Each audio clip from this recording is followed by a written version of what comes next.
Film with family. They love the family, they love the movies.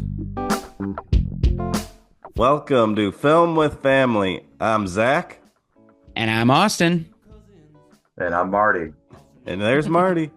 And we're two cousins, well, three cousins, who love to talk about movies. Today we're going to be talking about the 1993 film True Romance, directed by Tony Scott. And this was a selection by my cousin Marty Sawinski, who is on my mom's side of the family, which is a first for the podcast, getting the mom side of things. Yeah, thanks Marty for joining us. Glad to be here. Nice to meet you, Marty. Nice to meet you, Austin. Yeah, so Marty, you are my mom's brother's son. That's the connection there. Yep. Introduce yourself a little bit to people who don't know you. Like, what's Marty all about? I'm Marty. Marty, been in nursing most of my life. Work as a nurse assistant. Love musky fishing. Love Nice. movies. I ride a motorcycle 10 months out of the year, usually whenever I can. I like to compete in pool tournaments. The tougher, the better, wherever I can. Go down to the Nice. Derby City Classic down in Kentucky and play with some of the world's best players. I try to do that once a year, a big Wow. all-around event. But yeah, most of the people you see on TV, I know the older ones. Certainly, I know many of them, some of them better, really well. Yeah, and you're in the Detroit area, right? Yep. Nice. Wow. So are you a professional pool player? I played, I could play would be what I would call a poor professional player, a weak pro. I'd like to tell people, I'm fond of saying, I used to be one of the best players in the country. It's just every time I went to the city, I lost all my money. When did you start playing pool? Do you play like eight ball or do you play a Yep. certain Yeah. kind of game? Yeah, I play all games. I play Okay. one pocket is a big money game. People play one pocket more for money than any other game, more than nine ball, which is what you see on TV primarily. But it's Okay. a boring game to watch. That's why you don't ever see it on ESPN. It's mostly nine Yeah. ball. Yeah. You do like trick shots, stuff like that? I do a lot of trick shots. Yeah, Okay, we cool, had a pool cool. table when I was a little boy. I was 8 years old and left to myself. Much of the time, my parents didn't think it didn't hit them that it might be strange that your kid's been down playing pool for 4 hours straight at 8 years old. So. I can relate actually. We had a pool table at my mom's house where I grew up. So I played pool for, probably from like ages 8 to like 16 when we got rid of it. Really? So I would go down there and be doing shots like all night too. Wow. Yeah. It was, You probably got better than you realize. yeah. If you went to a bar, you probably noticed that most people were probably, "Wow, who's this guy?" Uh, No, there's the I'm not that good, but there was a time when I lived in San Francisco where we lived across the street from this bar that had a free pool table. And I started going there every day, and I was like, I guess I'm a little bit better at pool than I thought I was. So, Yeah, I try to play every time I can, but I'm not, yeah, not a professional, not a yeah, Yeah. hustler, nothing like color of money. yeah. I was just telling this kid last night. I was playing him.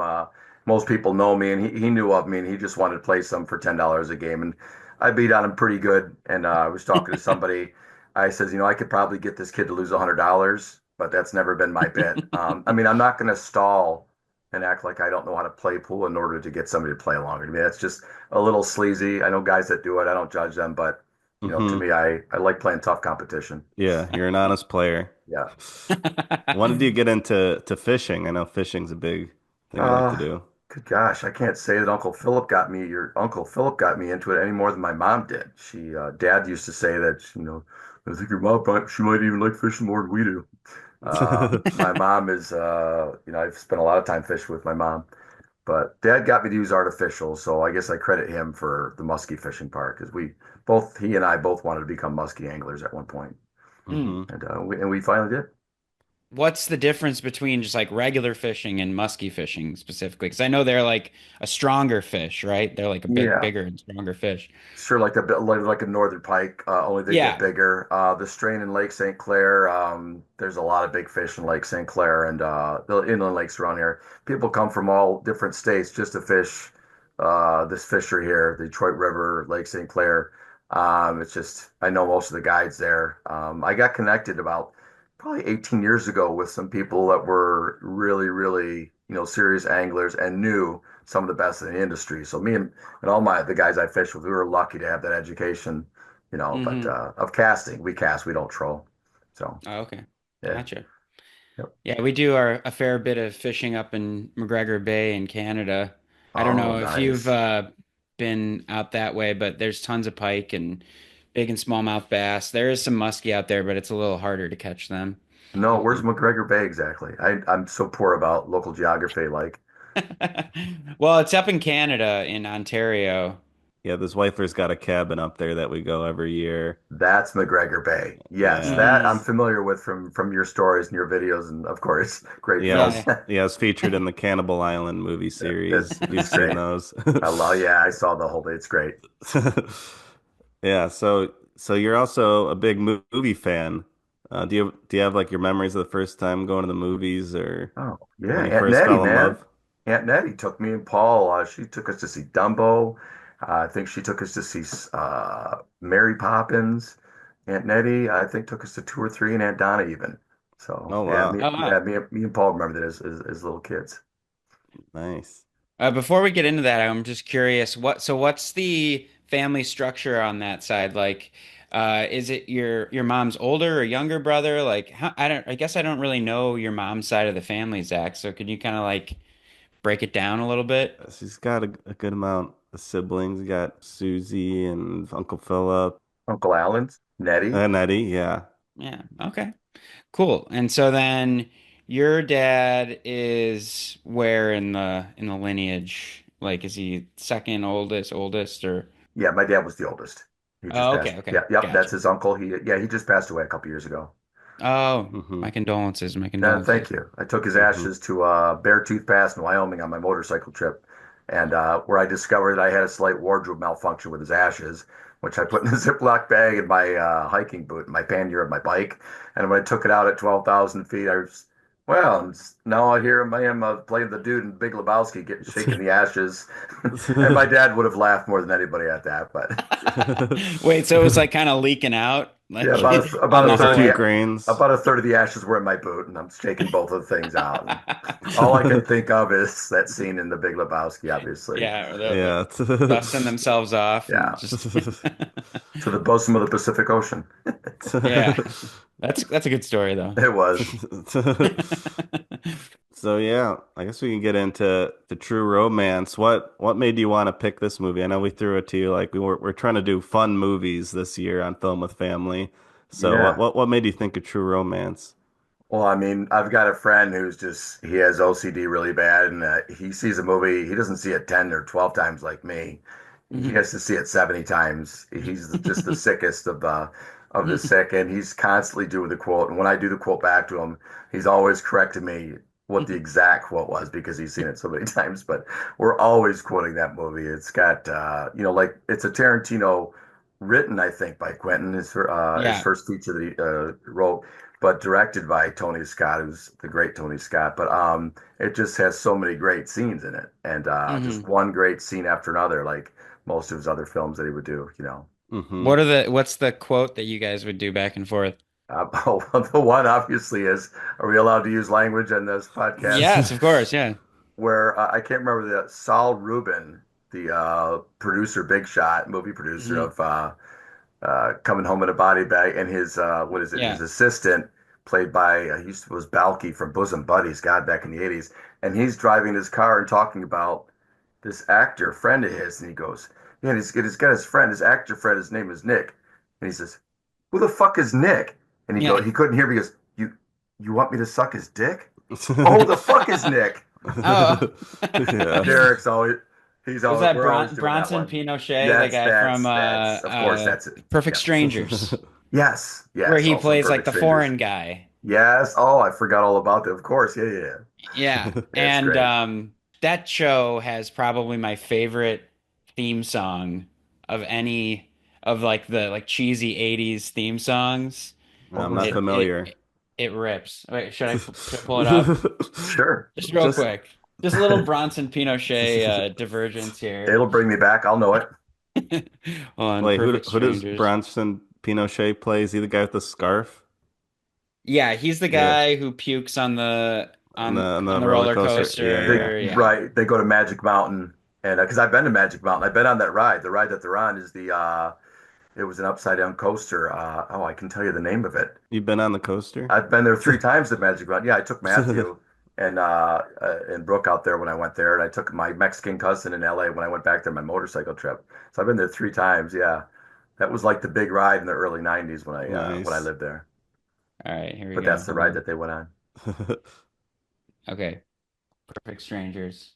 Hit it.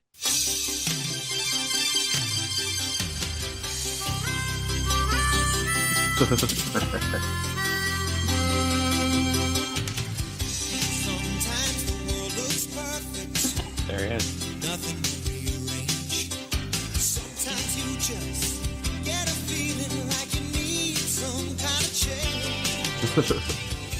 No matter what the odds are this time, nothing's gonna stand in my There he way. is. This flame Yeah. in my heart, like a long lost friend, gives every dark street a light at the end.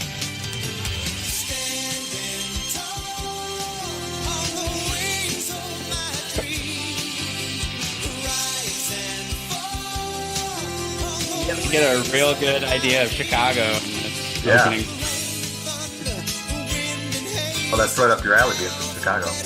Yeah. Yeah, do Chicagoans like love this show? Is there a lot of pride No, for I don't think Perfect anybody Strangers? remembers this show. Yeah, I don't know. I have a weird memory of like watching that show when I was really young. I don't know why, but it's just like lodged in my brain as like one of these weird shows that like I stumbled on as a kid. And Yeah. then a few years ago, I was just like going through like old sitcom theme songs, and I was like, it just like hit me in the back of the skull. I was like, Yeah, oh my God, this song just brings back so many memories. long time ago. Yeah. But back to Anyways, True Romance, do you yeah. remember seeing it in theaters, Marty, or do you remember the first time you saw it? Yeah, I know for sure I did not see it in a movie theater. Wish I had because it's just one of those movies.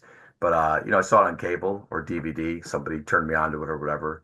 I was dating a girl back then who was much younger than I had after my divorce in 1995, and she turned me on to Raising Arizona. I'd never seen Mm. Office Space, and she loved pool, but I mean, I must have seen a dozen movies that kind of cult classics that I hadn't seen yet. Raising Arizona was one of them. And Mm-hmm. the Mm. True Romance might have been one of them too, now that I think of it. But Mm. I can't be sure though.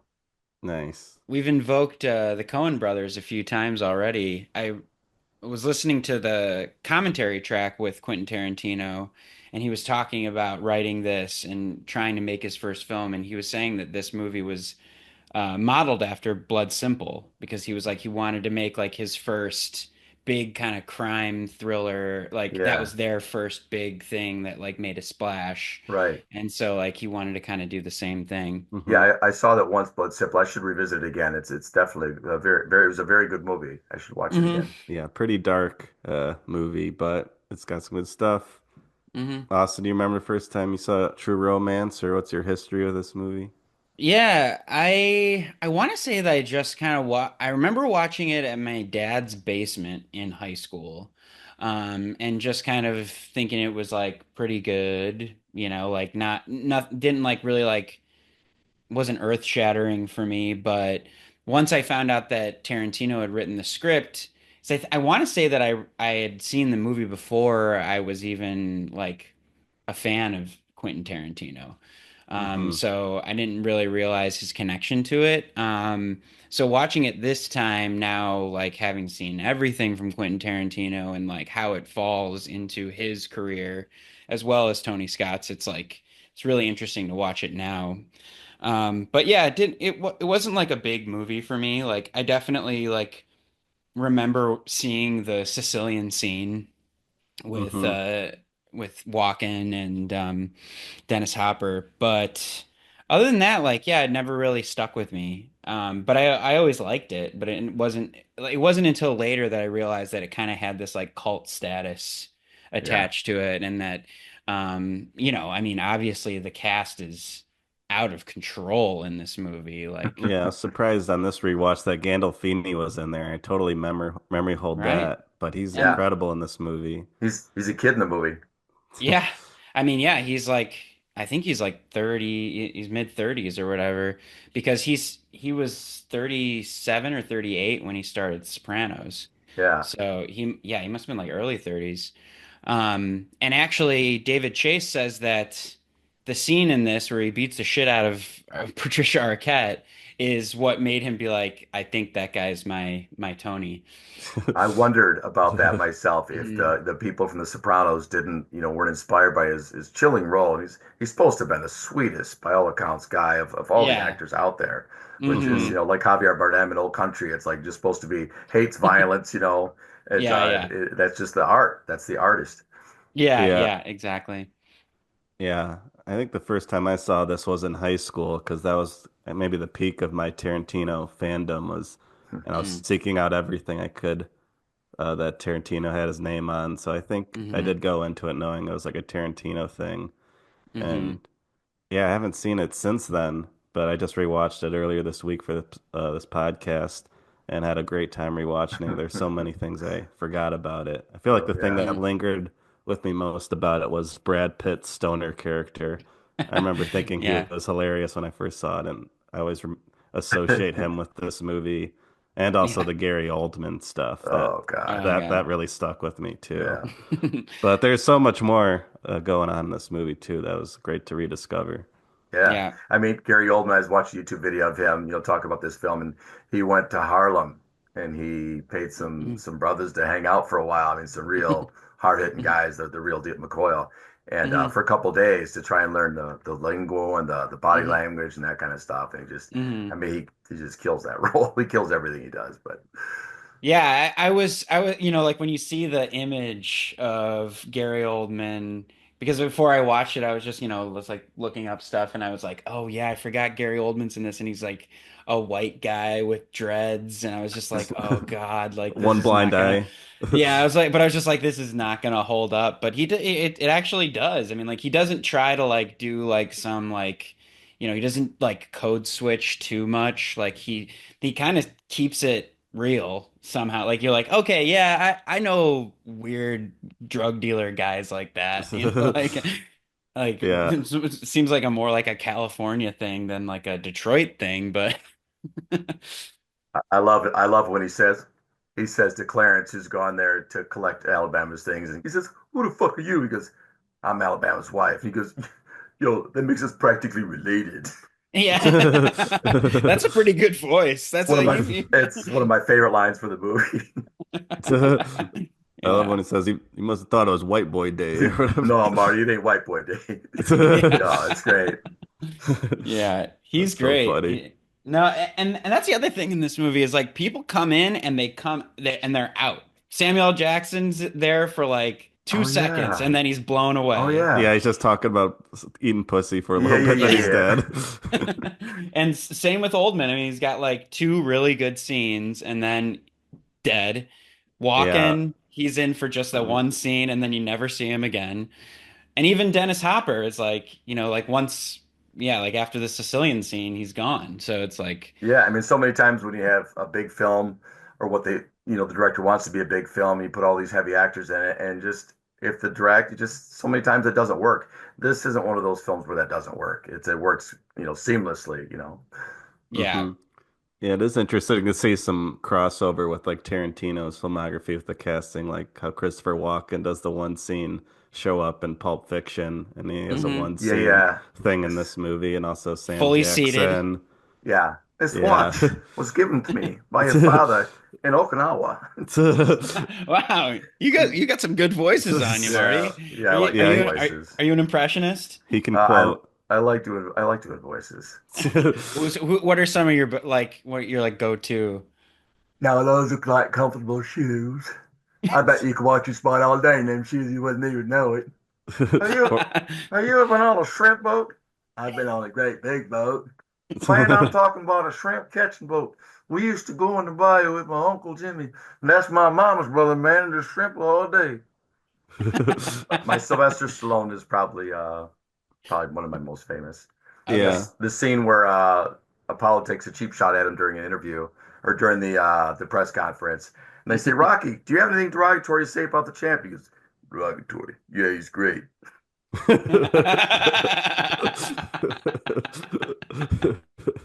Wow. Yeah. Yeah, and you're good at quoting "Oh brother, where art thou?" too. I've heard you Oh bust my that out a God. few I know times. every movie. Say, what was you doing at that crossroad? We haven't seen a house for miles. Had to be at that crossroad last night. Sold my soul to the devil. Yes, sir. Well, needed a small world, spiritually speaking. Pete and Delmar here just been saved. I'm the only one thus far unaffiliated. Say, what the devil gave you for your soul? Taught me how to play this guitar real good. Oh, son, you sold your everlasting soul to play the guitar? Well, I wasn't using it. It's Very amazing. quotable movie. Yeah, that movie's amazing. So good. You and my brother would probably just go tit for tat on the entire movie. Yeah, Drew's got a crazy memory like that too. yeah, he's got lines for days locked in the brain. Yeah, that's Hmm. me. That's my hell.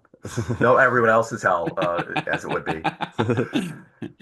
So, Marty, could you get for people who don't know, could you give a little brief synopsis of what True Romance is all about? Yeah, I can try. Let's see. It's Clarence. He's kind of a down on his luck young kid in Detroit, and I guess his boss owns a is it a comic book Yeah, store?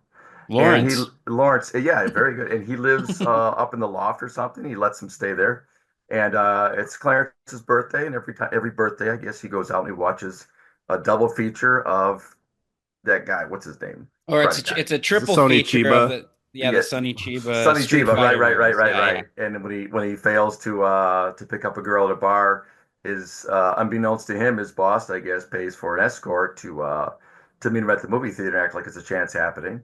And Hmm. she, after they have sex, she's outside. She kind of comes clean with him that she's a prostitute and she was sent there by his boss, but she doesn't know she's really got strong feelings for him, and she finds out that he feels the same way, and lo and behold, they go off and get hitched, and he gets this crazy idea to go back to her pimp's place and get her things, which she protests, and he says, "No, this is I got to do this." So, uh, Because Elvis told him yeah, to. yeah, because Elvis told him to play by. I didn't know for the first Val 5 times I Kilmer. saw the movies. He's credited in the movie. I'm like, who the hell's Val Kilmer? Well, finally, the sixth time I watched it, oh, there's Val Kilmer. Yeah. And Yeah, his character is like the mentor. It's like in the credits. right. It's not even. Hmm. Yeah. And after he goes to the pimps, they butt heads. They don't see eye to eye. And long story short, there's a gunfight, shootout, and he after they're both dead, the pimp and his guy Marty, he tells one of the prostitutes there to give him Alabama's things, his wife's new wife's clothes, and she thinks that he wants this briefcase of cocaine, about $1 million worth. And when he gets back to the house with it, Alabama says, "Baby, those aren't my things." And I got about $1 million worth of coke, and he's not quite sure what to do. So he's got a friend in L.A. who knows some big shot movie producer, and he's thinking maybe that's the way he can get out of this and make some money. So Yeah. they do that, and that's I don't want to give you the whole movie, right? Yeah, Yeah. Just a brief that's a great synopsis. synopsis. Yeah. Yeah, I totally forgot that the movie starts off in wintry Detroit, which Oh is what yeah. I'm currently experiencing. So that Hmm. was like great to see that reflected in a Yeah, 90s setting. It's it like was it's great. fucking Detroit. Right on the Detroit River, we're walking in Dennis Hopper meet in his trailer. It's right there on the Detroit River. I Now, was wondering, yeah, because I now, mean, yeah, in the beginning, when he's going to the Vista, which is like a famous theater in LA, oh yeah. like that I think actually Tarantino worked at, and when he worked there, they only showed gay porno, and so I just heard this they story recently. and so he quit the job because he was disgusted with it. And but I was just like, when he walks out of the theater, or when the two of them walk out of the theater and they're kind of like taking jabs at each other, you see the Vista marquee there. And Oh, I was like, that's not in Detroit. Yeah. Um uh, oh, I was even gonna text you, Zach. I was like, is there a Vista theater in Detroit? But like, no, I No. actually I looked something up and they said that like around that time, like Detroit didn't have any movie theaters at all. Like there was just like there were no like definitely Yeah, not we like don't have any cool ones really. Yeah, I no, mean, no, like there's like the third Fisher run. Theater and Fox Theater, but they're not really for movies or for like bands. The Hmm. Americana Complex on Greenfield and 10 Mile. That was a great place to see a movie. We all saw Superman, Alien, Okay. Star Wars. I'm a little older, quite a bit older than you guys. And that Hmm. was a good place. And Dolby Digital was like a new thing then, and a great sound and an enormous screen. Hmm. That's But about like all. downtown Yeah, Detroit, like there, yeah, there probably Fox wasn't. Theater. I mean, Yeah, yeah. Yeah, an interesting thing about True Romance is that the Clarence character really does feel like an analog for Quentin Tarantino. Like it He just feels is, like yeah. this is like a self-insert character. Diamond in the Hmm. Rough, kind of.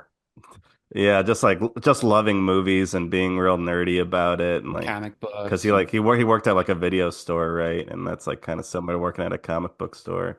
And yeah, I guess in the original script he was like a writer too. yeah. Oh, But interesting. Tarantino actually says that this is his most autobiographical script that he's ever written because it's just like basically when he wrote it, he didn't have a girlfriend. He'd never had a girlfriend. And so like this was kind of his like fantasy. And so Oh, he was and Clarence is just kind of his yeah, like his analog character that he would write. So that there's a movie that he wrote and directed before anything. Like I think Reservoir it was like he Dogs. did no, but yeah, before Reservoir Dogs, everything. It was this movie called My Best Friend's Birthday. And you can see like fragments of it on YouTube and he Yeah, it's like a plays short. Yeah. yeah. Did you watch it, Zach? I feel like I maybe watched it a long time ago, but not Yeah. recently. It's until you mentioned that just now, it occurs to me. Well, yeah, I never, until talking about it right now, that's why when he sees that Pinochet's having difficulty speaking in code about the cocaine to mhm. Sal Rubinsky, or to, was it Sal Rubin or Sal Rubinsky? Yeah, yes, yeah, Saul Rubinek, Sal Rubinek. Rubinek, that's it. That's Yeah, right. yeah, Sounds yeah. Polish. Hmm. When Hmm. he sees he's not really smooth, he takes over. He starts using the metaphor of film. Yeah, Dude, we're playing Dr. Zhivago. We can't just release this anywhere. This is going to be a huge movie. And yeah, yeah, yeah, so yeah, now I'm seeing that. Of course, that's kind of yeah. the sort of thing he would have been trying to sell his movies, when he was Yes, younger, his ideas. So yeah, yeah, never thought about yeah. that till just now. And in my best friend's birthday, the character that he plays is named Clarence, and Ah, so like he does this a lot. In like in Reservoir Dogs, Mr. White right. references Alabama in that talk with Joe in the beginning. By the way, how's Alabama? Alabama. I haven't seen Bama over a year and a half. I thought you two were a team. We worked for a little while. Did about 4 jobs together. Then decided to call it quits. Why? You push that woman-man thing too long and it gets to you after a while. What's she doing now? She hooked up with Frank McGarr. They've done a couple of jobs together. Hell of a woman. Good little thief. I Oh, didn't I know gotta That's that. watch that how, again. yeah, that's Alabama. But that like I've heard from some people, it's like, yeah, it's like the Tarantino lore, like he's building this like cinematic universe, but it's like also like maybe he just like didn't want to think of new names, like he was just kind of reusing the same names over and over. But Yeah. he does like there's a bunch of weird connections, like actually the Saul Rubinek character. His name is Lee Donowitz, and that's supposed to Yes. be the great grandson or something of Donnie Donowitz from Inglorious Bastards. Oh, Oh, no okay. kidding. Yeah, like there's all these weird like connections. And then the other thing that you were getting to, Zach, is the original script for True Romance was like a 500 pages. And in it, Clarence is a writer, and what the movie that he's writing in the movie True Romance is Natural Born Killers. Mm-hmm. So, because Interesting. that's his fantasy of what him and Alabama are doing is like this kind of cross country like murder spree like Bonnie and Clyde type thing. But the movie, obviously, it was 500 pages, so him and Roger Avery decided like let's just split this up and sell both scripts and make more money from it. Hmm. So that's where those two kind Yeah, of it bond. is crazy that they're both like cult classics, like Hmm. Natural Born Killers and True Romance, Yeah. both written by Tarantino. But yeah, Oh, I didn't know that. He didn't direct them. Yeah, Yeah, I didn't know that. I mean, Platoon, but Oliver Stone, right? He directed. Yeah. Yeah, Yeah. but it was directed Yeah. by, written by Tarantino. I had no idea. Well, so yeah, he Tarantino kind of like hates it though because Oliver Stone essentially completely rewrote Natural Born Killers, and made it more like less about like, this kind of on the road type like murder spree and made it more of this cerebral story about the media and how media Yeah, interprets things. yeah. And I just remember Natural Born Killers being kind of all over the place with the tone, or just yeah, very wacky at times, or super serious. It's kind of a yeah. little. yeah. It's been a while since I've seen it, but Yeah. It was weird when while this month I was thinking about True Romance, I was going through my DVD collections. This has happened before. That I just found that I have a copy of Natural Born Killers like in my like random pile of DVDs. I was like, why do I have this?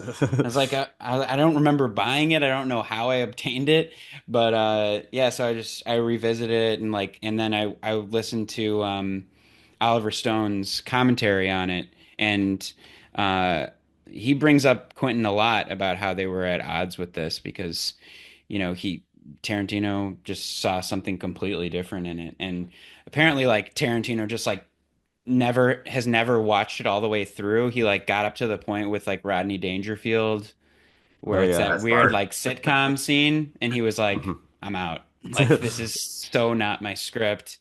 Yeah, yeah. So, yeah. That was a big choice for sure. Yeah.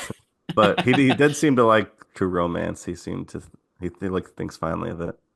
Yeah. I mean, he was a big Tony Scott fan. What else has Tony Scott done? Oh, good gosh. Let me start. I Top mean, Gun, Top Gun, Unstoppable. I could name you 20 if I had a list on the internet right here. Crimson Tide, Crimson Tide. Oh, that's a terrific Days film, of I think. Days of Thunder. Days of Thunder. Oh Yep. wow. Yep. Yeah. No, he's got a great. Oh, he did the Fan. That I saw that movie kind of recently. That movie's wild with De Niro. Yeah. Yeah, I've never seen it. I mean, I've seen it, but I've never seen it before. It's about baseball, right? Yeah, Yeah, yeah, yeah. He's a he's like baseball an fan. obsessive baseball fan. It's pretty good. Yeah. Is it? Maybe I should watch it. Yeah, I think you'll like it.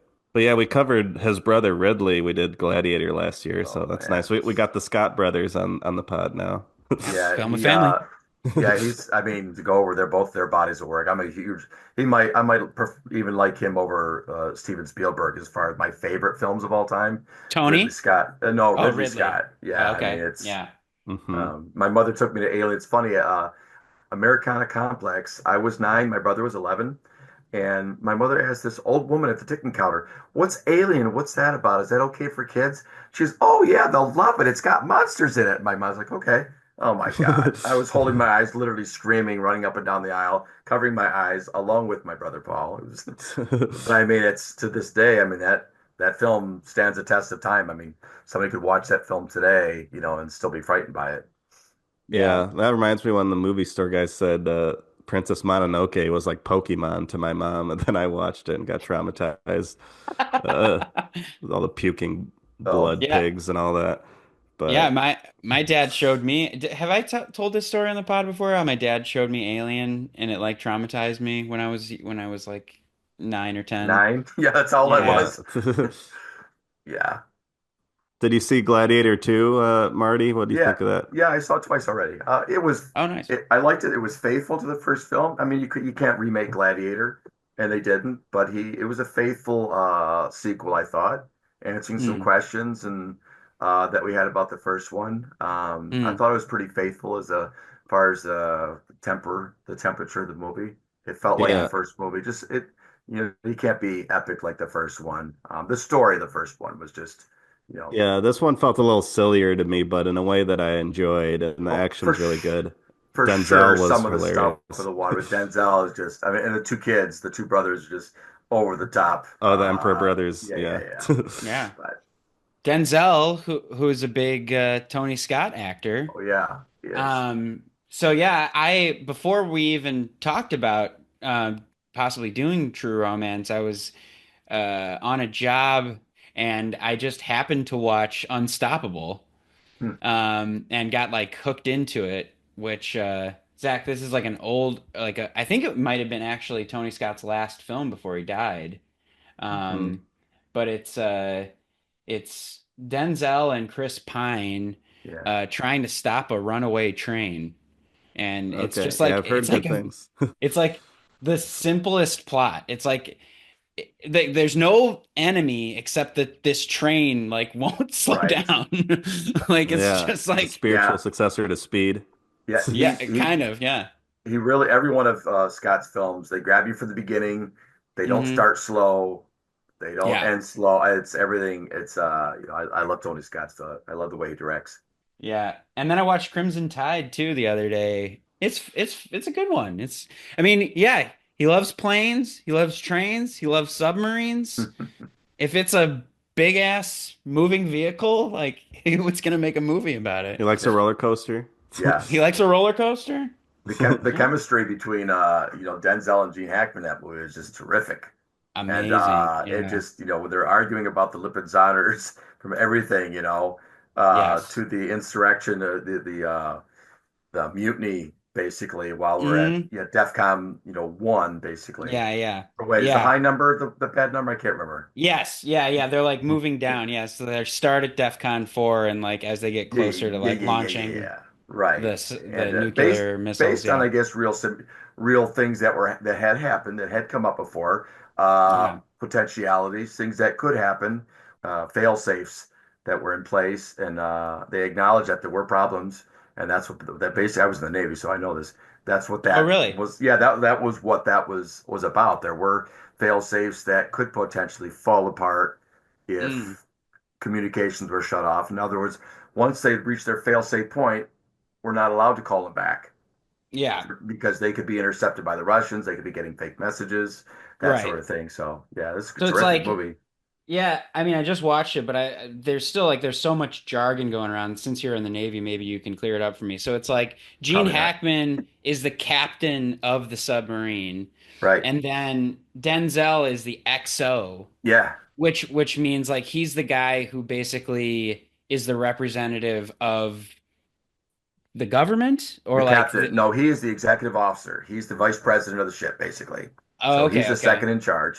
If anything happens to the captain, Yeah, but they have to be in unison about a decision in order for yes. them to Right. execute. Right. And so like, yeah.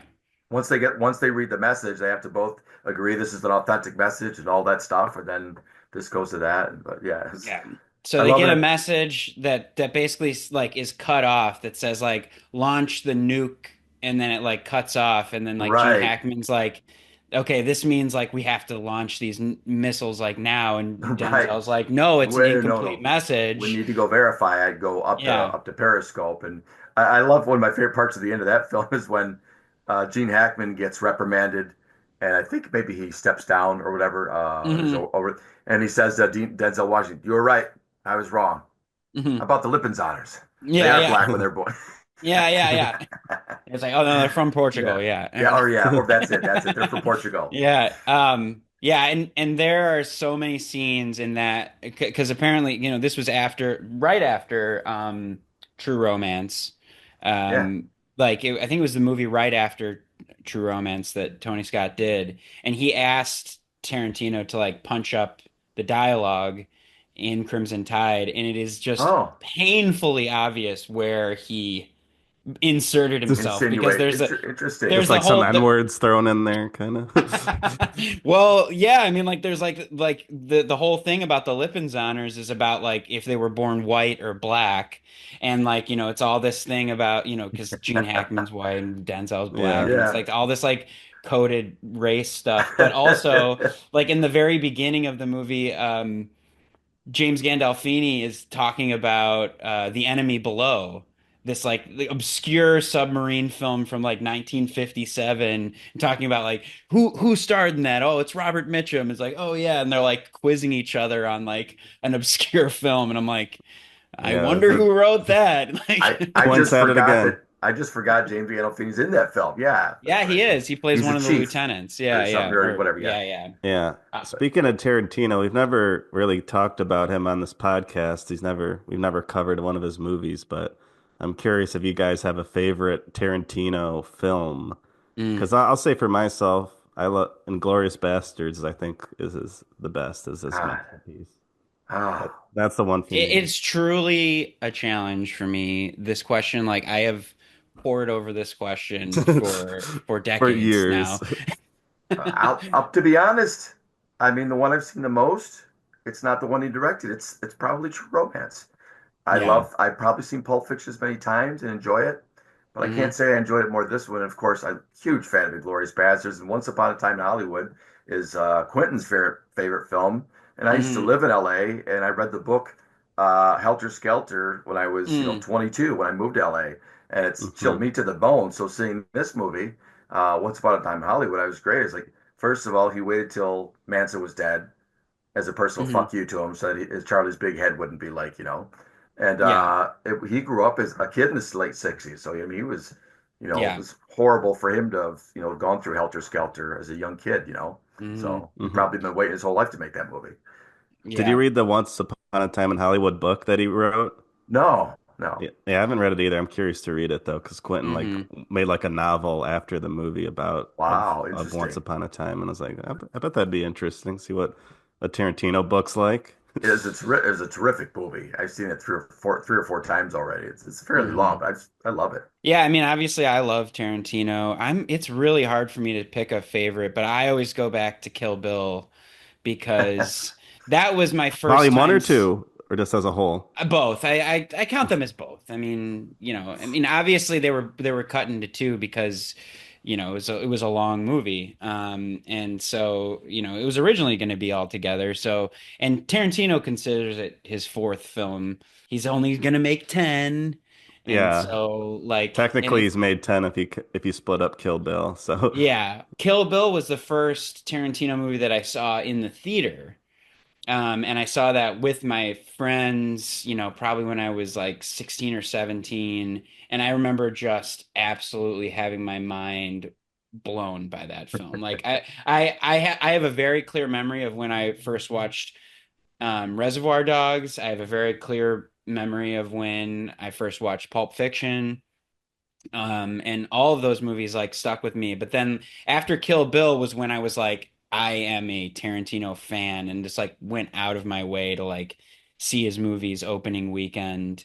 I saw Inglourious Bastards when I was in Germany, and Oh, and there was perfect. no subtitles for all of the German. So Oh, I because it was but in you already yeah, knew Germany, it. and so there's a You lot knew of it. German in there too. I know. And so I just like kind of sat there for half the movie not knowing, like I didn't know what the whole like three fingers Who thing didn't? Yeah, was. that Like, whole scene, yeah.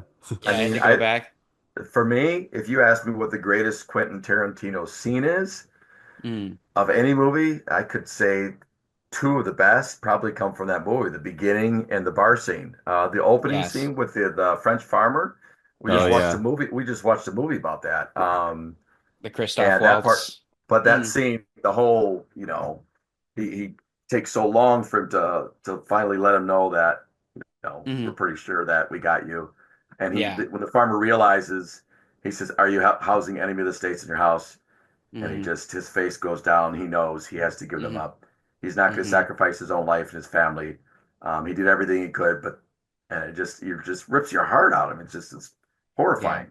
Yeah, one of the best first scenes, yeah. Yeah, and when he waves bye to Shoshana, he waves goodbye, Mm, he lets her go. He knows it's her. He doesn't know her yeah. picture. He doesn't see her face, but he knows she's about 18. He Yeah. knows she's the one that got away. But Au revoir, oh, Shoshana. you bastard. Yeah. Then he has the nerve to tell her to wait for the creme, for the Oh yeah, Yeah. cream, Udalakum. for the dessert. Yeah, they're in the strudel. I mean, his role and just Christoph Waltz in general is just a fucking miracle of a person.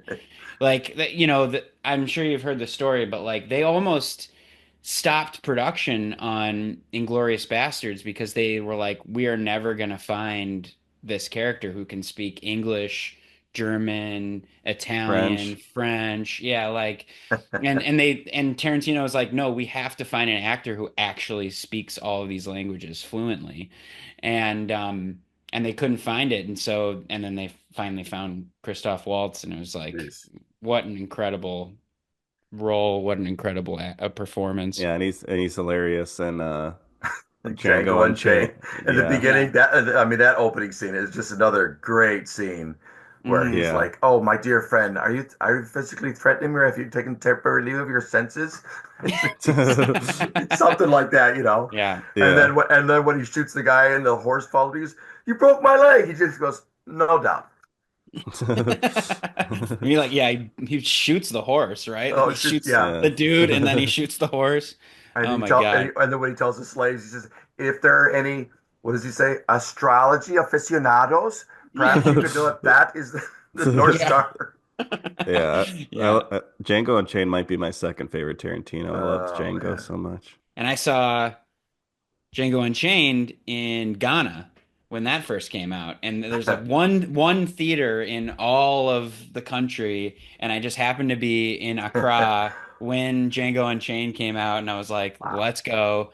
Did the crowd love it there, or how?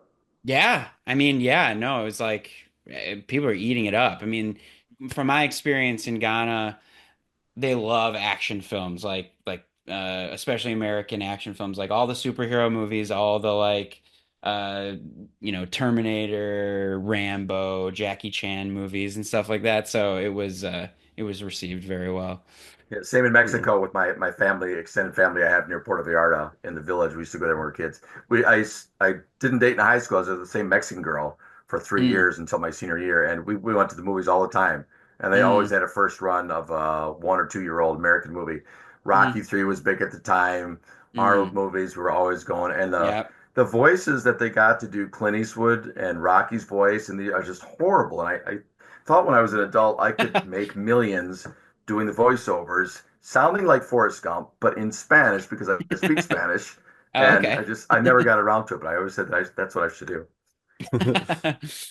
But yeah, we should mention that I mean, it works perfectly for the month of February. Love month.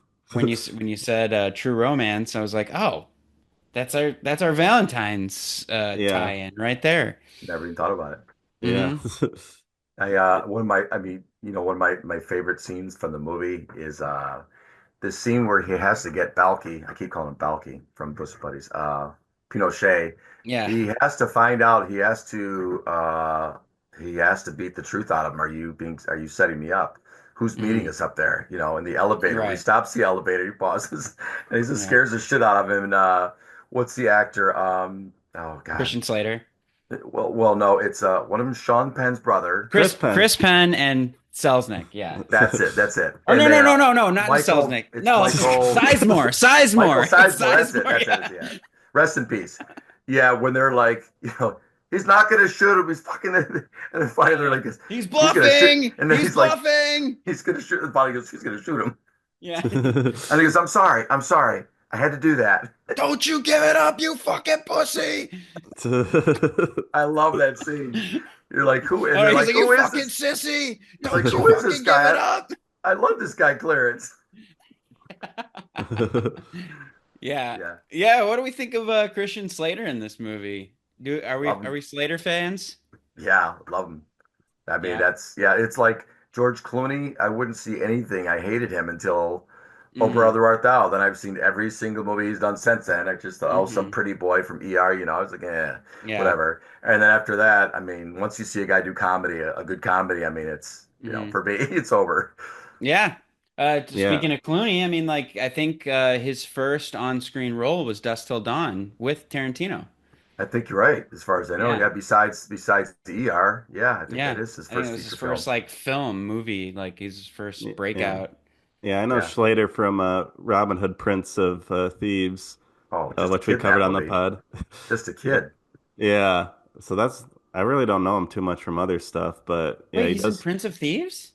Yeah, he's the brother of Robin of Locksley, Kevin Costner. Little And it's Oh, kid. like it's the big right. discovery that they're brothers. It's like near the end of the movie Right. because Oh, they're right, right, pitted right. against each other the whole movie. Then they're like, we're brothers. Yeah, right. Oh, speaking of Robin Hood, did you catch the Morgan Creek sting in the beginning? That's Oh yeah, yeah, the the Robin theme. Hood theme, yeah. Yeah. The Michael Caine, right? Yeah, I can listen to the pod about it with my brother. He's obsessed with that movie. Oh, really? Yeah. I filmed Yeah, a family classic. yeah, it's one of the first episodes we did was with Caleb talking about that because he loves all the archery stuff and yeah. Oh, yeah. I just forgot Robin Hood. He is Robin Hood. Yeah. But yeah, Christian Slater, he does feel well cast as like a Quentin Tarantino type, but like with a more of an edge than Tarantino. But like you could see that Hmm. he's got a dorkiness to him, but Yeah. but he can also go off and has an anger issue, and he plays really great. Really good chemistry with Patricia Arquette too, I Oh, think. terrific. And Yeah. she's a very underrated actress. I feel like I don't give her enough credit, but she's Yeah. amazing in Boyhood and Lost Highway, the Lynch movie. You know, Hmm. she just does some great work, and she's looking hot Severance. in this movie. Yeah, I was Yes. whatever she's selling, I was buying after that movie. Yeah. You loved her. You loved her toughness. You loved her passion, for Clarence and just her free spirit, and of course the attitude she had to defend her own life, against James Gandolfini. That's a Yeah, horrific scene, having come from, somewhat of a violent background. That's it's yeah. hard to Stabs him, watch. sets him on fire, Oh yeah, blasts him. Yeah. It's got it all. yeah. Eesh. Yeah, Yeah. that scene's incredible. Yeah. Tarantino said that they tried to cut her killing Gandolfini, but they were fine with Gandolfini beating the shit out Beating of the shit her. out of her. Yeah, Yeah, not and me. it's like, but they're like she's too animalistic, when she's killing them, and Tony Scott fought for it, and so It's perfect. they never changed it, thank God, because You need. you got to have that vengeance. Yeah, She's yeah. fighting for her Like, life. I mean, yeah, the toilet. What is it? What is that thing that covers the toilet yeah, cover? like What is that the called? top of the toilet. The Yeah, yeah, porcelain. That's what finally does yeah, it. Yeah. yeah. Yeah, and it kind of mirrors when Clarence is blasting away at Drexel, the Gary Oldman Hmm. character, like Yeah, how yeah, he yeah. gives him some That's extra my shots. You think I'm fucking that stupid, huh? he's like, thought it was pretty funny, huh? Well, fuck you. He just starts shooting him. Hey, Like man. that's probably my favorite line in the whole movie. Is just, it comes out of nowhere and he does actually kill him on that line. We're Yeah, just like, well, fuck you. I love it when he goes, So good. "Now I know I'm pretty, but I know I ain't as pretty as no pair of titties." Yeah, I love how Uh, Oldman's like fucking with the lamp the whole time Yeah, during yeah, that yeah, yeah. scene. He's just He's like throwing it back and forth. yeah, just doing yeah. weird stuff with the lamp, and Yeah. it's like But this you is ain't even, good. but you ain't even looked yet. He says, "I'm not hungry. I'm not eating because I'm not hungry. I'm not scared."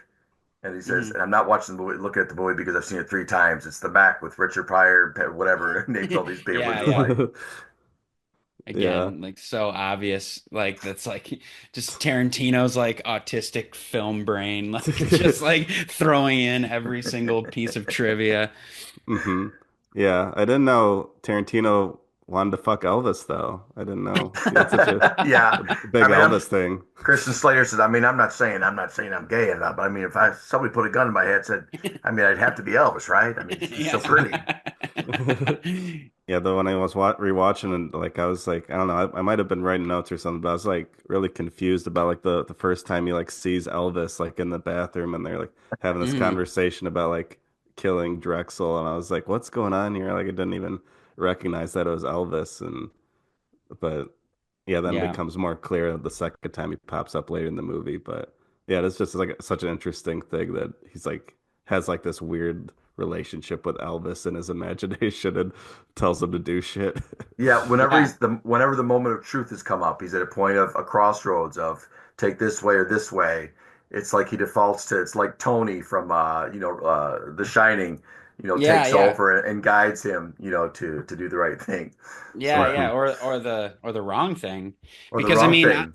because honestly, it seems like totally unnecessary for Clarence to go and kill Drexel. Like Drexel probably was like in his own world, like it's totally unnecessary for Clarence to go there and like Totally. try to take her stuff and kill all these people. Like he could have just like ran away with her and like the movie's over basically. So, Right.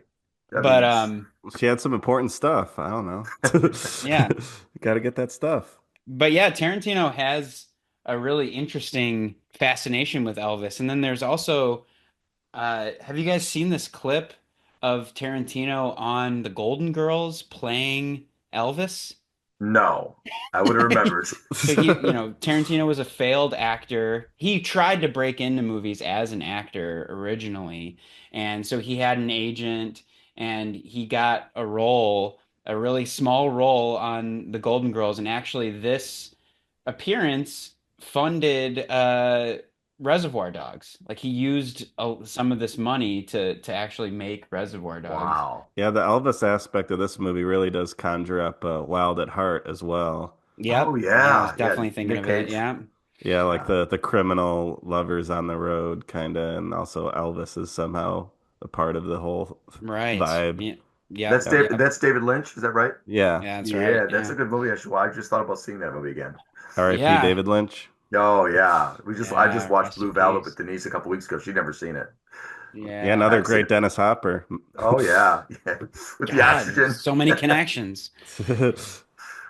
Yeah, one other romantic on the road, the original. I saw Bonnie and Clyde actually for the first time a few weeks ago on 35 millimeter, and God, it's just such a beautiful film.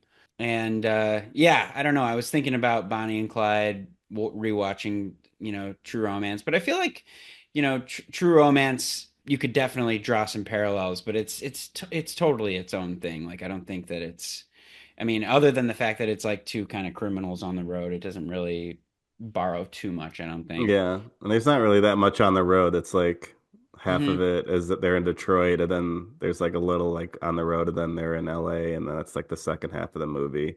Yeah. Yeah, it's the criminality. I mean, it's besides being handed a bunch of coke that they didn't know was coke. Yeah. Where does their? I mean, that's really where their crime starts. Other than that, they Well, don't and really. killing Drexel. Well, killing Drexel, who was attacking him and was about to kill him. I mean, I Yeah, have to say true. that was sort of self-defense, but yeah, I mean, it's hard for me to look at them with too much except rooting for throughout the movie because I never really saw them in that bad. They're not the Yeah. gangsters. Um, you Yeah, know, they're kind of like criminals by default. yeah, exactly. I mean, I just my heart leapt with joy the first time I saw it when you see that Clarence isn't dead and his eye moves and she goes, "Baby, you're okay." And they get out, Yes. they just walk out of there like, completely no chance of doing. Everybody's gone, who sought to harm them. They're all dead, and Hmm. they get to live happily ever after. And that's Tony's doing, because the original script had Clarence dying, and Oh, Tony changed script to be like, he's like, I don't want to see these guys, I don't want to see them die, I don't want to see Clarence die, and Tarantino obviously fought for his original script, and so Yeah. Tony Scott shot both endings and showed him how both would look, and he was like, Tarantino was like, you're right, huh. Did we should. Alabama die too, or is it just Clarence that No, gets it's just killed in the other Clarence. Like version? the alternate ending is basically just like Bama just walks away from the Hmm. scene, and then like Oh. I think she just like gets in a car and just drives off. And I'd have like been that. okay with I would have been okay with that because I mean crime has to pay and somebody has to pay. One of them has to pay. They could have turned it in. They could have turned it to the Mhm. police. They chose to have it help benefit them potentially, and if they could get rid of it. So I mean, I would have been okay with the other way. It would have been sad, but it's and the music. What is that? The music. You're so cool. You ever heard that? Oh my God, it's terrific. The xylophones. Love Oh, Yeah, that. yeah, the yeah. Zimmer, another Zimmer Yeah, yeah. keeps coming up on Yeah, the we got to talk podcast. about this Hans Zimmer Zimmer. score. I don't know how I I feel love it. about this. I love it.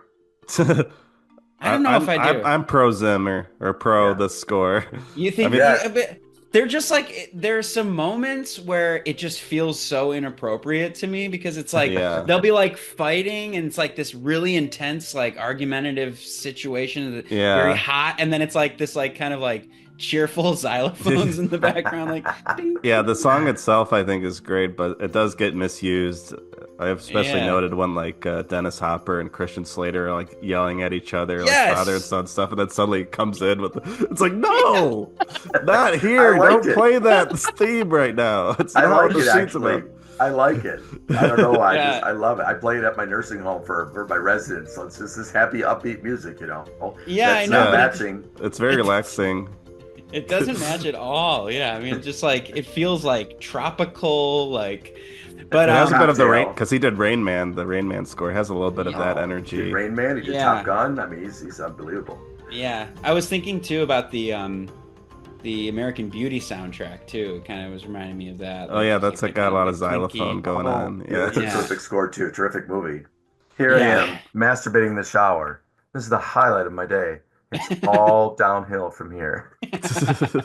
Yes, great Spacey impression. Oh yeah, great movie.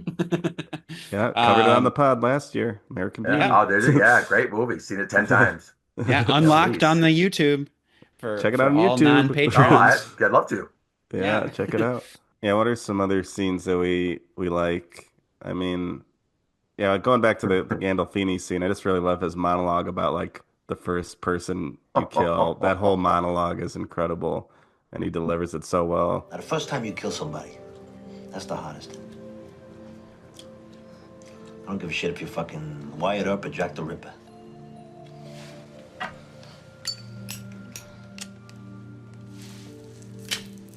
Remember that guy in Texas? The guy up in that fucking tower killed all them people? I bet you green money that first little black dot he took a beat on, that was a bitch of the bunch. First one is tough, no fucking fooling. The second one ain't no fucking Mardi Gras either, but it's better than the first one, because you still feel the same thing, you know? Except it's more diluted, you know, it's better. I drew up on the first one, you believe that? And the third one. Third one is easy, you leveled right off. That's no problem. Now, shit. Now I do it just to watch the fucking expression change. Have you ever seen Ari, that black comic? He's from like Italy. Oh, yes. Have you ever seen him do? Oh my God, does he do Gandolfini Yes. perfect? Wait, hold on. Let me Unbelievable. see it. Oh, it's beautiful. Ari Ari- Spears. Ari Spears, that's it. Yeah. Incredible. Yeah, have you ever seen this, Zach? No. You're gonna love it. Yeah. What's your best impersonation? Anything that's new feels like a new child. But I love Tony Soprano because one, it's a white guy, Italian, and nobody expects you to do that. Ask me a question. Tony, what did you do with the body? Like, Doesn't fucking matter what I did with the fucking body. All the guys are gonna fucking bury it. Shell, Pussy, Christopher. They know their fucking position. I'm from the king of New Jersey. I run a fucking underbush. Uncle Junior Johnny fucking Shack. Man, you can bury it behind a fucking bottom big, it doesn't matter. It goes where the fucking saying goes. oh my God. Like, Oh, the I'm best. watching your mouth when you do it. Yeah. Is that the key? Like, Like I said, notes. Tony is ish. Talk about my sister Janish. Uncle Junior Johnny fucking Shack. So then you gotta have that metal and AJ. We go down to Sumio's, Artie, fucking Bukas. He's got the metal guy with the good fucking gravy. that's a different language you just spoke. Yeah. That's literally a different language. Yeah, that's so good. That's so funny. I just posted a video on Facebook last week. It's an old video of me doing a Tom Cruise impression, which almost nobody does. Oh, And yeah. I said, this is how to not do a Tom Cruise impression. I can see it's dangerous for you, but if the government trusts me, maybe you could. That's how not. Now, this is how to do a Tom Cruise impression. You know, I can see it's dangerous for you, but if the government trusts me, maybe you could. Just the difference. That's between- incredible. holding You your- just got to touch the nose. That's it. Anybody can do it. It's the nose. It's all in the nose. Same thing with Jack Nicholson. Women, God's mistake, or did he do it to us all on purpose? Fantastic. Could you do a line from Walken from True Romance? I haven't killed anyone since 1984. We're doing a little game of show and tell. So you don't want to tell me anything, but you can tell me everything. I know you know where your son is. Now, please, I'm going to ask you one more time. I implore you not to go down that same road. He says, "You got me in a vendetta kind of mood." He says, you got me in a vendetta kind of mood. When you go to heaven, tell the angels, you never seen evil so personally personified as in the eyes of the man that killed you. Amazing. I remember that one. Oh man, you know who else does a really good walk-in is Alex Krieger, Oh, your our friend buddy. of the pod. Ah, He and you know what? I realized rewatching this. I don't know if you remember this, Zach, but when we were talking to Alex about Jurassic Park, he was like, "Sometimes after a movie, I like to get a piece of pie and talk about it." And I thought he was just like being funny, and then and It was then a true watching True romance. Romance, I was like, "Oh, he was quoting True Romance." So shout out Alex. It Yeah, took me a year and a half to get your reference. he foreshadowed this episode before we even Yes, knew we were going to cover it. I- exactly. I'm gonna name drop Jeanette Lee, the Black Widow pool player. She's a Korean, like the Oh most famous pool yes, player in the yeah. world. I I know watched her. a documentary about her. I know her. She's got cancer now. Oh, I that's used to too pick bad. her up at the airport. Twice I did for her Mm, professional tournament at Sharks Club because her boyfriend at the time, Bobby Hunter, was one of my mentors and one of my best friends in pool. He became a very famous cue maker. But while she was a protege and girlfriend of his, while when she was making it big, hmm 1995 on the tour, she was becoming the big player on the WPBA tour. And anyway, I was with her after she got knocked out of her tournament. I took her to our local tournament, which she played in, which everybody loved. But we were watching Saturday Night Live at a restaurant, and it says, "And now Christopher Walken for Skittles." And it's Jay Moore dressed as Christopher Walken. And he's like, "Skittles, they got a lot of fantastic flavors, like pineapple and orange." I'm like, now I know where to start. I didn't know where to start until I saw that. You got the inroad. That was the, yeah. Cantaloupe. Yeah. Okay. You're a You're a cantaloupe. cantaloupe. It's the perfect way to end that insane scene. And Oh, then you got like oh the my opera God. going. Oh my Yeah. God. Yeah. Incredible. What are your feelings on Color of Money? I'm just curious. I know we're going back to the pool thing, but like, Great do you love film. that movie? Yeah. The director's name is Marty. What's not to Yeah. love? Oh, there you go. Yeah, there's a So couple Martys in True Romance too. that's right, a couple Yeah. of them. So The Color Money came out in 1987, the year after I was in the Navy. I was Year I in the was born. barracks. Yep, and we had a 4.5 by 9 inch Brunswick in the barracks, the Marine Corps barracks, where I was going to field medical service school at the time. And that movie came out. So I mean, I was already getting into pool. I was just spending hours a day, my free time in the winter, getting better and getting better. And I started going to pool halls, and that movie did for pool in the country what Top Gun did for Navy enlistments and Mhm. recruiting, just the year before. So, yeah. Wow. Paul Newman was a decent pool player too. Was he really in real life? Yeah.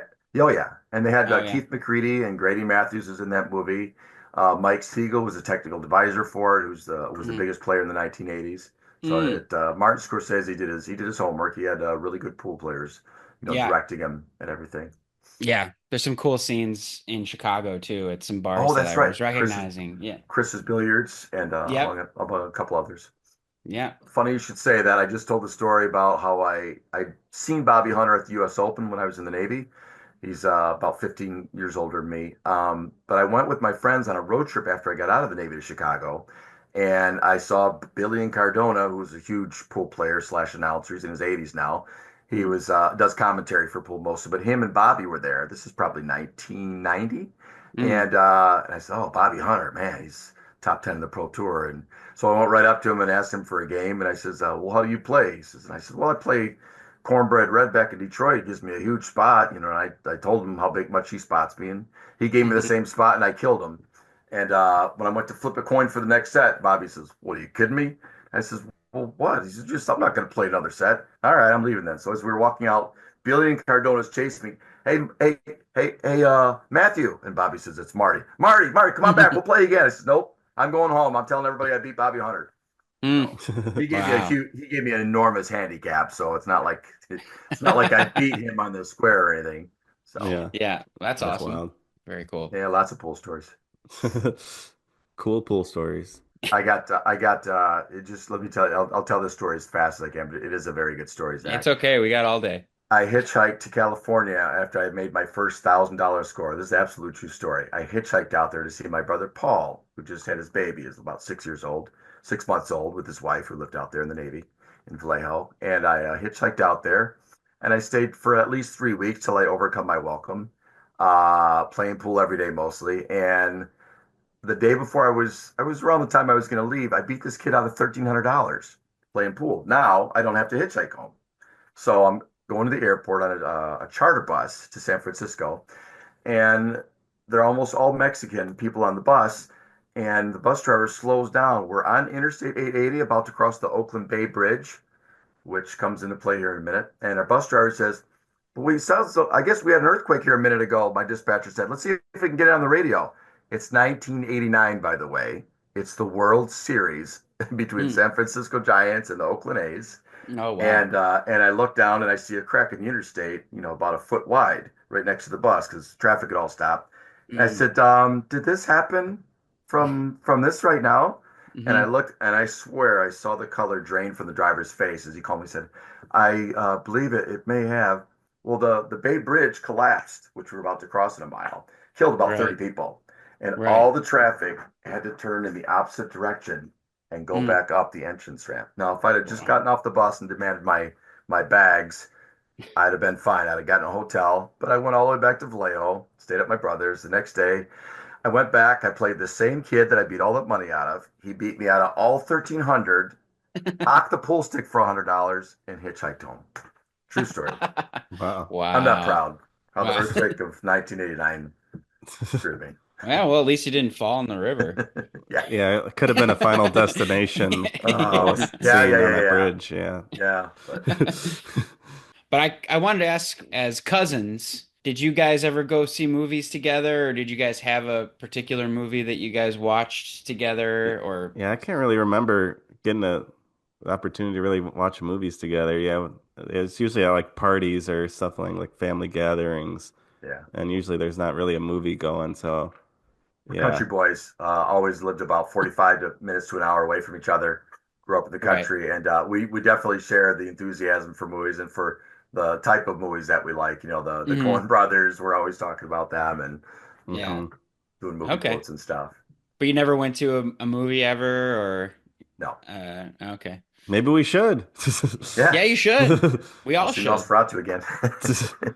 Oh yeah, Oh yeah, yeah. yeah. I love Nosferatu. You were saying you like the new Nosferatu.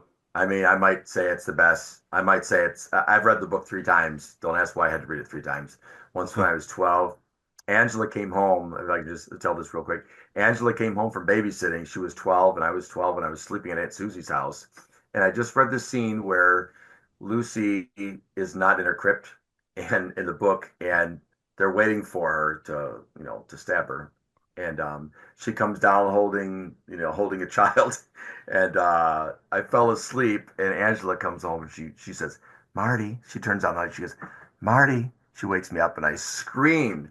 And she goes, "Is that what the hell are you reading?" She goes, "Is that book that scary?" And I'm like, "Yeah, I guess maybe it is." But I got my wife to read it, so I'm a bona fide fan of the Yeah, vampire genre. And I would say Bram Stoker's Dracula is the meter that I measure a lot of films by. That Interview Gary with the Vampire Oldman. is great. Gary Oldman's great in it. He makes it his own. But this movie this vampire looks like the description Jonathan Harker gives us in his journal in the book beginning of Dracula. So Mm. it Oh, has that he describes authentic. the mustache in the book. Absolutely, absolutely. Hmm. His Yeah, I've his never read high the book, so I his don't know. high aquiline nose and all these other things about him. The cruelty of his face with a cruel looking thin lips and a cruel looking face, and Mm. this guy is that. And he has a little tuft of hair Oh yeah, yep, that's combed over. yeah, Yeah, yeah, kind of a contemporary look. It looks like I don't know. yeah. Yeah, he looks amazing. The decaying skin and everything, and the voice is spot on. Yeah, Uh, Denise walked out of the film. Didn't walk out, but she wanted to during the one scene. I won't, no spoiler alerts. That was so dark toward the end. She walked out of the theater. She's, "What makes you think I would like watching that kind of stuff?" This is, well, you know the story. I mean, it's track. It's basically a Yeah. telling of Dracula. It's a vampire movie. Yeah, I'm pretty yeah, Give me fond some of blood. I'm pretty fond of Werner Herzog's interpretation of it of Nosferatu as well. But Yeah. yeah, I like that one. I Yeah, definitely prefer this one more though. This is Hmm. yeah, and the original 20s one is a lot of Oh, fun sure. too. Oh, sure. Really, yeah. Denise and I started watching a film. Has anyone seen Murnau's Faust. That's great. Oh, that's on 1928. my watch list. I don't think I've seen Faust though. Oh, it's really powerful. It's the guy's a really good storyteller. He's a very great director, great imagery. Yeah, Hmm. it's good. We're watching it at home right now again on YouTube. It's Nice. free. Awesome. Yeah, Drew and I went and saw Nosferatu again for his birthday. And Drew said it might be his favorite film ever, period. Yeah, Yes. he told me favorite horror movie, but Yeah. yeah. Drew's a huge 28 Days Later guy. He's always loved that movie, and he was like, I think Nosferatu might be better. Like, I don't know. Oh, Like, it's yeah. I think it might be I might prefer it even over Bram Stoker's Dracula now. History. I mean, time will tell, but I'm definitely put it as good as hmm that film. yeah.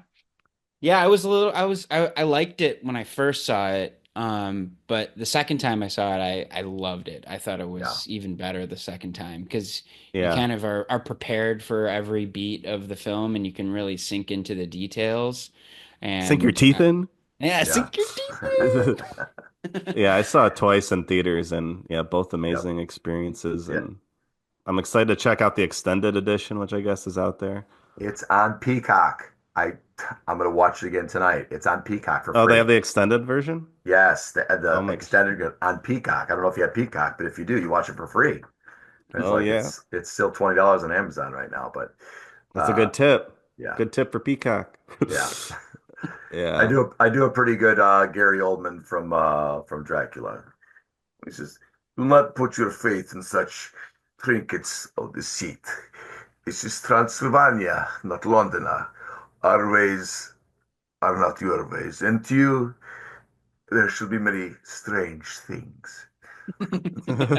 Oh man, you got to work on your Oh, new Orlok, Nosferatu voice. I Yeah. already am. It's not ready for release yet, but I'm working on it already. He's a great actor. It is written in the language of our forefathers. That's pretty good. That's pretty Well, good. you got Yeah. the rolled R's. Yeah. Yeah. I just like going, heed what you do. Here's what you do. Yeah. When he cuts his finger and it's just Yeah, like it cuts close his up on finger the on the eyes. bread. Yeah. Lord, you shall call me Lord. Oh man. My bloodline demands it.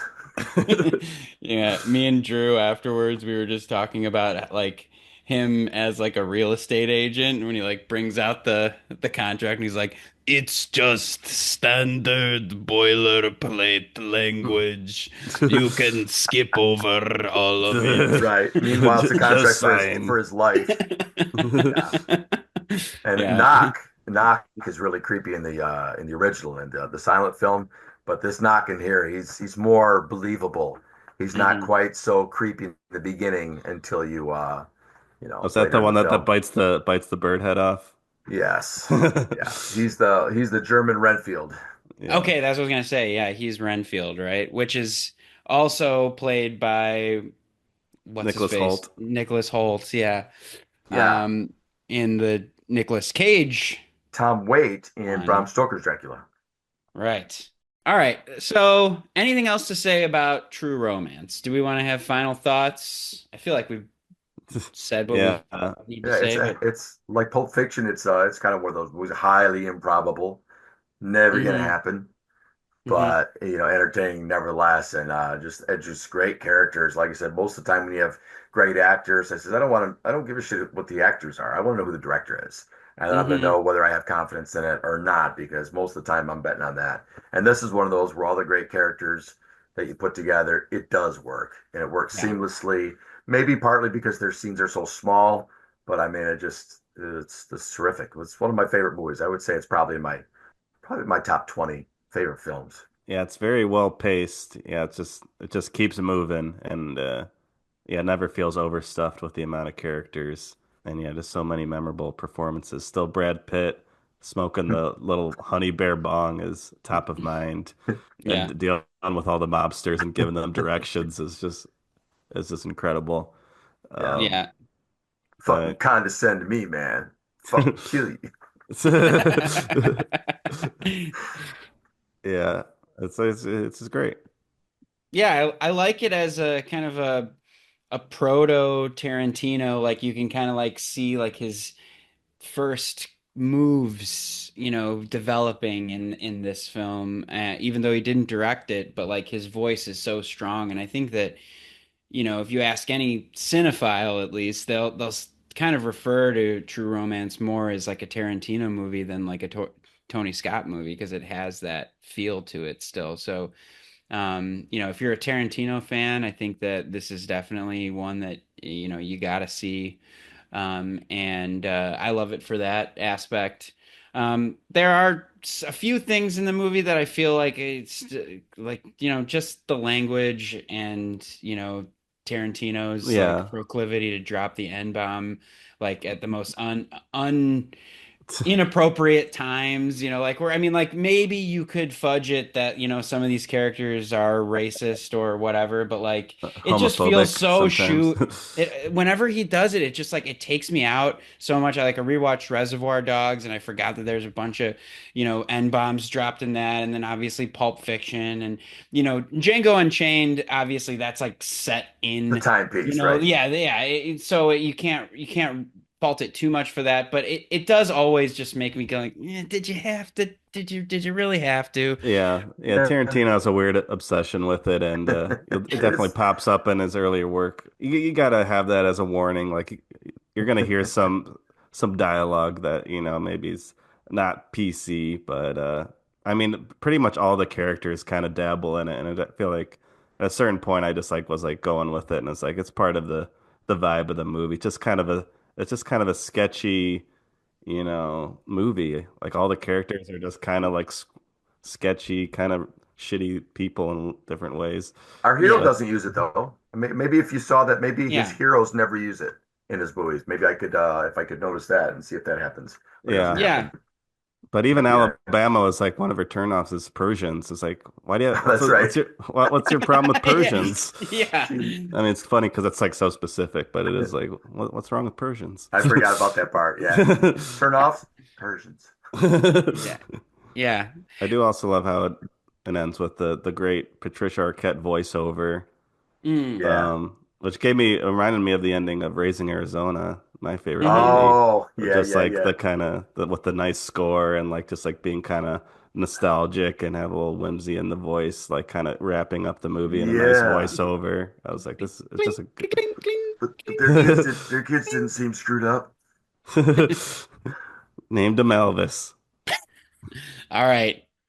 I think it's time to fire up the funometer. And you already know me. And Well, if we I go actually first, we actually go 0 to fun 100 as the scale. So Oh. you gotta go all the way. Think about So it. if you think that this is a perfect, like you're having fun from start to finish, it's the most fun you've ever had watching a movie. That's a fun 100. Yeah, it's a little different than like saying like how good the movie is. It's specifically fun. 100. Wow. 100. It's a fun 100. Rain Man's a fun 100. Gladiator's a fun 100. This movie's a fun 100 for me. Rain Man's a fun 100. Oh yeah, yeah. Oh, it's a great one. It makes me so sad at the end when man, When Tom makes Cruise me has to go cry. back. Yeah. When Tom Cruise has, yeah. Yeah, of course, Stanley's just on the driveway, not on the Monday. Except on the Monday. Wow, you got the mannerisms down too. Yeah. Yeah. Of course, sometimes his wife picks up his check. Whose wife? Yeah, every penny of it. Yeah. That's one of my better ones. Yeah, I'm feeling a good maybe 73. Wow. Okay, that's fun. But That's a lot of fun. it's got a roller coaster. Let's have a roller coaster. It does have, some tough scenes like Patricia Arquette getting shit beat out of her. That's not so fun. But It is kind of fun. Christopher Walken saying cantaloupe, very fun. That's very fun. Yeah. I'm kind of with you, Zach. I'm feeling like a 70 on this one. I think it is. I think just the sheer fact of seeing all of these great actors is very fun. It's got the Tarantino aspect of it. Yeah, so I mean there's a lot of fun things about this movie. So, 100, 73, 70. Let's put it in the meter. I'm biased. 81. 81. Oh wow, 81 on the funometer. that definitely beats a complete unknown Yes. on Really? the funometer. Yeah. Yeah. Oh, well, on the funometer, yeah. That's a good. Yeah. That's a really good score, though. That's a great score. That was fun. That was Yeah, fun. that was fun. Yeah, we talked True Romance. We talked a lot of other great movies. Heard some great stories, great impressions. Yeah, it was Yeah. great to meet you, Marty. Nice to meet you, Austin. I hope we get to meet in person, and maybe the three of us can go out to a movie. Yeah, Sure. That'd be fun. yeah, Love we to. could go out to a movie in Detroit maybe or something like that. Yeah. Go out fishing. Yeah. Play some pool. Yeah, play some pool. There's the rack in Livonia, biggest action spot in the whole state. Okay, let's do it. Yeah, I'm glad we've broken the seal on my mom's side of the family too. I definitely want to get like Brad and Chris Hassinger on here, and Oh, Brad and Chris would be a lot of fun. Yeah, Brad that's- would be a lot of fun. He's real extroverted. They both Yeah. are. yeah, Let's do it. And yeah, there's a lot of good cousins and yeah, people to get on there. They'll have us So, doing yeah. Beavis and Butthead before too long. It'll take 5 minutes. That's how quickly they'll have me doing Beavis and Butthead. Yeah, and I want to meet all the Sawinskis now. Can I leave you all with a quick Christopher Walken story? Yes. So I saw this on Facebook or on YouTube, I think. Christopher Walken's telling a story about or no, he was on like late night or something like that. He goes, sometimes a lot of times when I'm in makeup, sometimes I look a little sad, and maybe somebody will ask me what's wrong. I said, well, it's just today's my birthday. I'm not really gonna have a chance to celebrate, but it means but whatever you do, just don't tell anybody. And sometime around lunch, a cake usually shows up, and how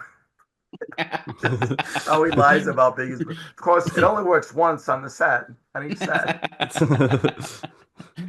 It's That Christopher is great. Walken's birthday. Yeah. Don't tell anybody. He tells him, but please, just don't tell anybody. That's amazing. Yeah, it's funny. I had a blast. Yeah, I Yeah. appreciate your impressions and your knowledge. And yeah, it was great meeting you, Marty. Yep. And we want to thank our listeners for joining us on this True Romance episode of Film with Family. And yeah, you can always catch us on Facebook, YouTube, and Instagram at Film with Family.